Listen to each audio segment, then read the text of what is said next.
Hey folks, welcome to the channel. In today's build, we're going to combine all this and make one of these. That's right, a karambit. Let's go.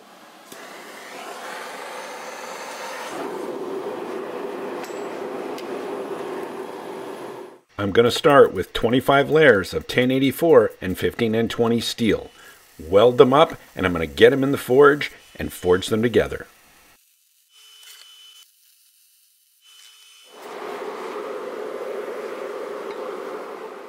Once the steel gets up to 2200 degrees Fahrenheit, I take my 30-ton hydraulic press and press it down.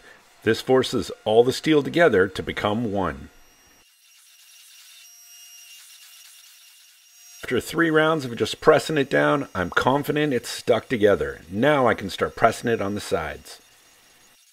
Now I've replaced the dies in my press, and now I'm drawing it out to a thin bar.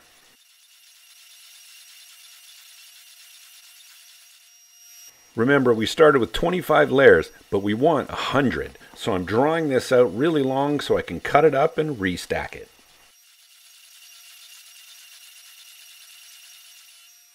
Here I'm using kiss blocks. That prevents me from pressing it down more than I want, but I have a little problem with it getting stuck. We're going to fix that later. So for now, I'm just going to thin out this billet so it fits.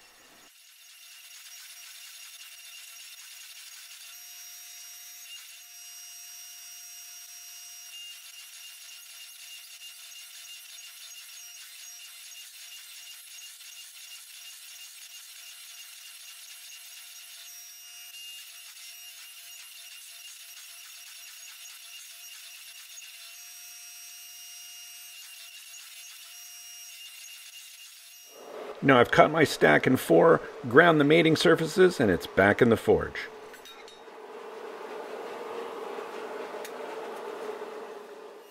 Just like before, we heated it to 2200 degrees and we're smashing it together to make it one solid piece.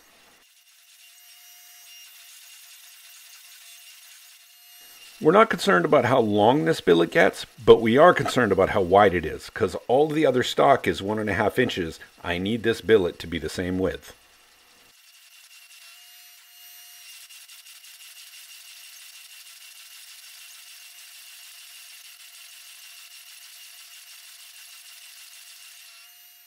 Now we're squishing it down on the edges to get down to our desired width.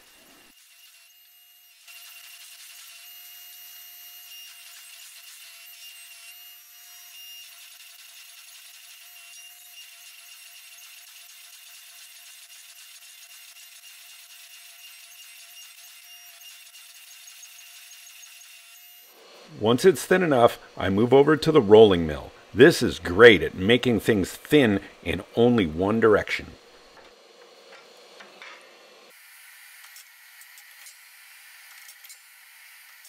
This bar gets so long, it's too long to fit in the forge, so I gotta heat it up in sections.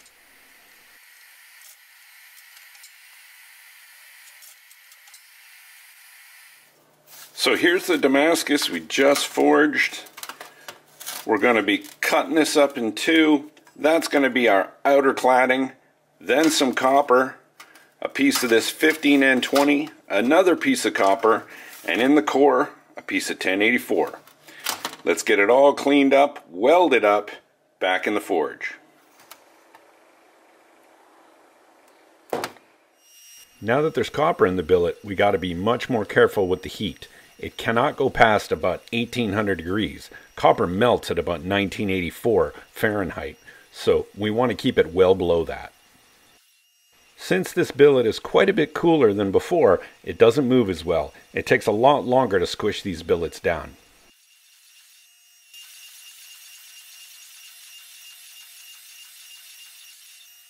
I've turned my dies sideways in order to draw out the billet in width.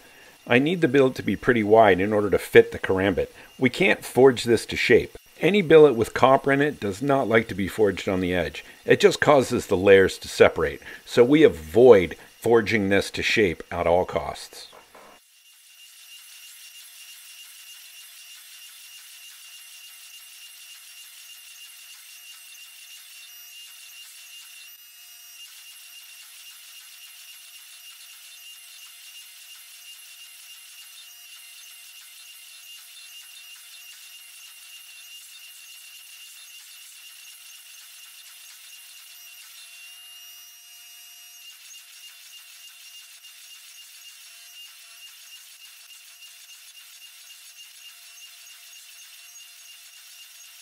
Alright, I'm ready to put my pattern into this, and I'm going to be going with a ladder pattern here, which means I'm going to be grinding grooves all the way down this, and then I'm going to flatten them out, and that should give me a little ripple.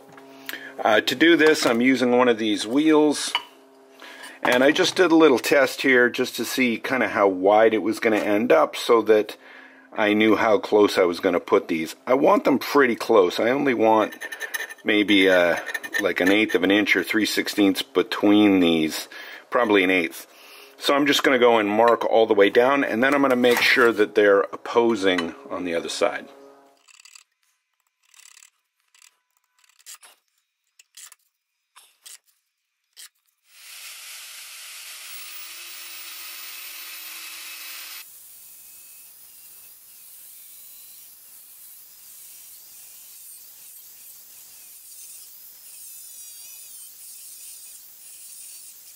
Well, that took over an hour, but I think we got it done.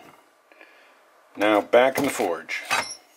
By forging this flat again, this is going to bring some of those layers up to the surface, and that's going to produce a nice ripple pattern down our blade.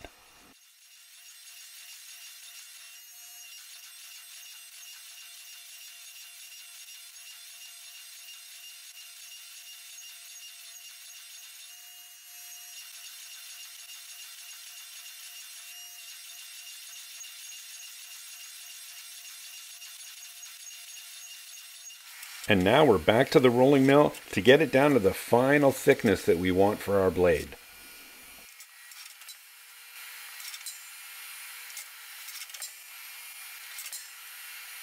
So here's the finished billet. It's probably 3/16 thick, so by the time I get the scale off, we'll probably be at about 1/8, which is great. It's probably 17 inches of usable steel by about 3 inches of usable steel, so pretty good. Here's my pattern. So I'll be making this karambit. I was gonna make 2 karambits, but if I do that, I'm gonna waste a whole bunch of steel. So I think what I'm gonna end up doing is making 1 karambit and a Bowie knife. I'll save that for another build. Here I'm going to focus on the karambit. So first I'm going to just grind off this part up here to expose the copper, make sure I don't get any mild steel, and probably down here, and then we'll throw our pattern on there. This is an old karambit that was kind of a fail, but I did like the shape of the handle a little bit better than my template, so I ended up using that. I also ran out of my usual white spray paint, so I ended up using some of this orange stuff, which I'm not a fan of. I saved some of the bigger pieces from cutting this out. I'll end up using those in a folding knife or something like that.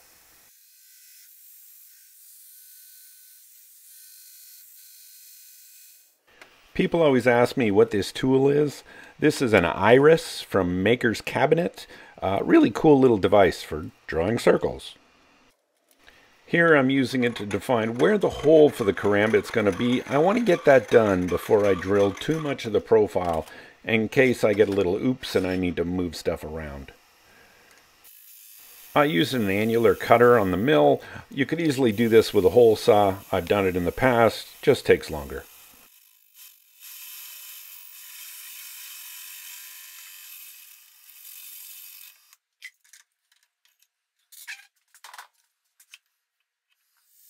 Now that I got the finger hole drilled and it came out really nice, I'm going to finish the profile and then we'll move on to doing some surface grinding.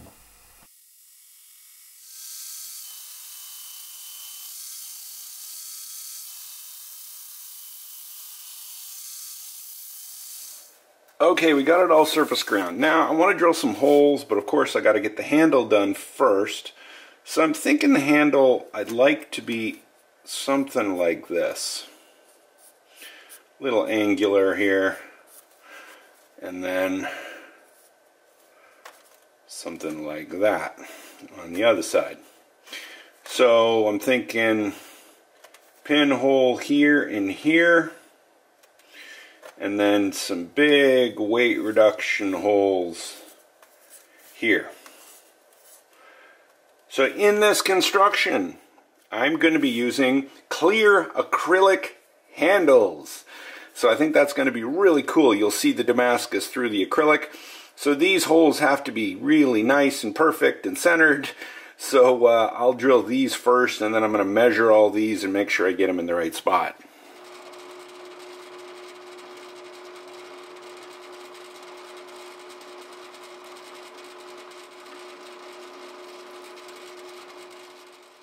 You can hear that the steel is a little bit hard in the center as this drill tries to go through.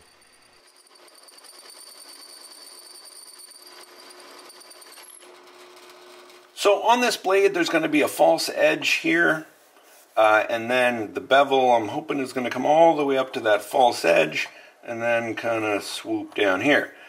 But I think after thinking about it, I'm going to do all of this grinding after heat treat. So let's get it in the oven and make this blade hard. After a few rounds of heating and cooling, now it's time for the quench. This is engineered quench oil to make this blade nice and hard. So here we are after heat treat. Looks great, nice and flat. Let's go start by surface grinding it. In order to get the false edge perfect on both sides, I just draw a center line and then tilt the rest on my grinder and grind to my line.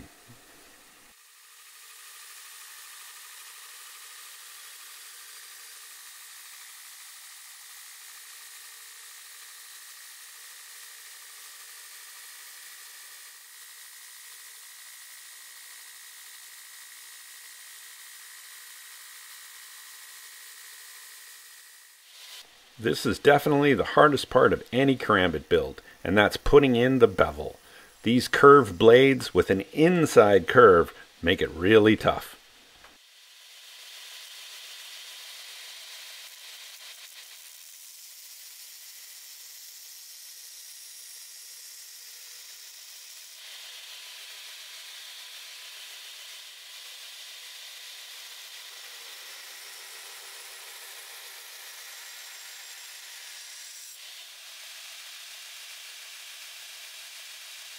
Well, grinding's all done on this one. Now it's time for hand sanding. This is probably one of the toughest knife grinds there is.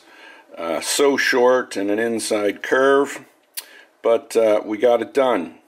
Now we're going to have to hand sand the whole thing, including the handle, because we want it to look nice and pretty because of those clear scales.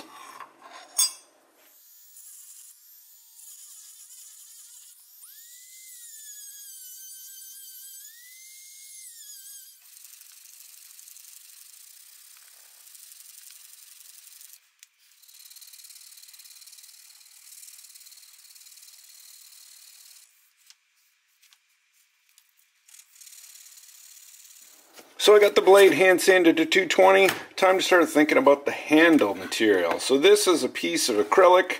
It's quite thick, but not really thick enough to cut this way, maybe at this end. But I'm going to cut a couple of pieces off here and then just grind them down on the surface grinder.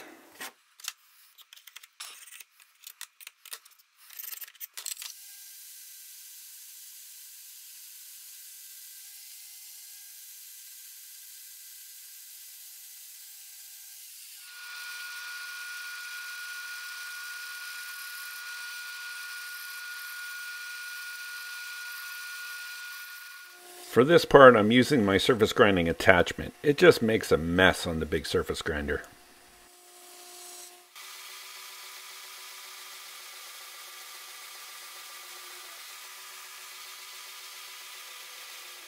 So here we are so far. I love the clearness of the handle. Of course, this will be crystal clear when I'm done shining and buffing it. But so far, so good.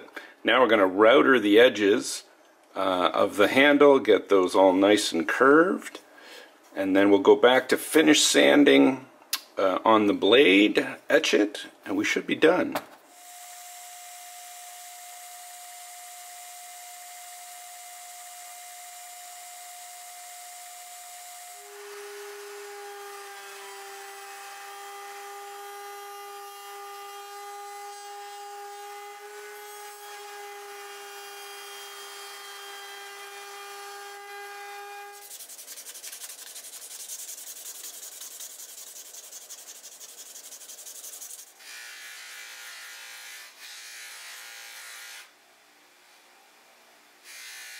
Now it's time to etch the blade in acid. This is going to bring out the pattern of the Damascus, because one of the steels has nickel and it won't etch. You can start to see the pattern come alive.